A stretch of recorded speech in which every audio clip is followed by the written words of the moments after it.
The scatter plot lets you see how tightly two variables track. A correlation coefficient makes that exact. It's a single number between -1 and +1. The sign gives the direction, the size gives the strength. Near plus or -1, the points fall almost on a line. Near 0, there's no linear relationship at all.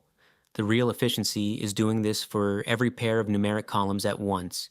Stratum builds a correlation matrix, a grid where each cell holds the correlation between two variables. The diagonal is always 1, and the grid is symmetric, so you only read one triangle. By default, the matrix is a clean grid of numbers. Scan the off-diagonal cells. Values near plus or -1 are your strongest relationships, and the ones near 0 you can rule out. The default is Pearson's, which measures straight-line association. But a relationship can be strong and curved, and Pearson understates that. Spearman's works on the ranks instead, so it captures any consistently rising or falling relationship and shrugs off outliers. There's a Kendall option too. If two methods disagree sharply, go back and look at the scatter. An observed correlation could be real, or it could be noise. The p-value tells you how likely you'd see one, this strong by chance.